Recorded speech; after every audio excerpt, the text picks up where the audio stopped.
Client final quand même, ex-client final, les prix ont augmenté dans le temps parce qu'en fait les taux d'intérêt baissaient. Donc tout le monde a cru que ça pouvait continuer à fonctionner.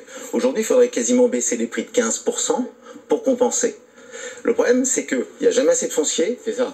On est en train de parler hier, il y avait encore des articles qui sortaient comme quoi l'inflation va être maintenue, donc ça veut dire que les coûts vont continuer. Ça, voilà. Ouais. Donc en fait, on va arriver à un phénomène où les banques, elles vont devoir soit changer leur mode opératoire, c'est-à-dire rallonger les délais de crédit et permettre aux gens de pouvoir rester dans leur solvabilité, soit il faut que l'État fasse quelque chose.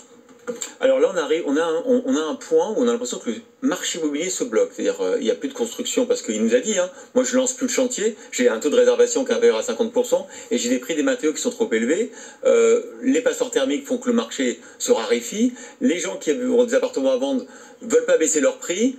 Qu'est-ce qu'on fait? Ah mais c'est l'enfer, mais ça rejoint un peu le début du débat, sur justement personne n'est prêt à prendre ses pertes, c'est-à-dire dans l'ancien on veut pas baisser les prix, je vous en avais déjà parlé il y a quelques jours, donc on est toujours là, qui va assumer de perdre de l'argent un tout petit peu, parce que ça va être le sujet, et sur la construction c'est cataclysmique, c'est-à-dire qu'on a une conjonction de problématiques, les délivrances de permis de construire, les nouvelles normes énergétiques qui sont importantes mais qui induisent des coûts supplémentaires, la hausse des matériaux de construction, les recours abusifs, ils ont tout qui se prennent et les difficultés d'accès au crédit, et aujourd'hui ils ne bougent plus en fait, on est quand même dans une situation de vraiment très grave crise du logement, tout le monde dit une crise sans précédent, et je mesure mes mots en fait, vraiment. Hervé, elle n'est pas trop mal, il y a pire ailleurs. Ouais, mais c'est pas parce qu'il y a pire ailleurs qu'il faut pas s'en soucier, c'est-à-dire qu'on a une crise du marché locatif, on a une crise de l'accession à la propriété, on a une crise dans l'ancien, on a une crise dans le neuf, dans la rénovation. À un moment donné, quand même le ministre du logement dit redouter une bombe sociale, je crois qu'il va falloir quand même prendre la mesure de ce qui se passe, quoi. Allez, un petit mot sur l'énergie.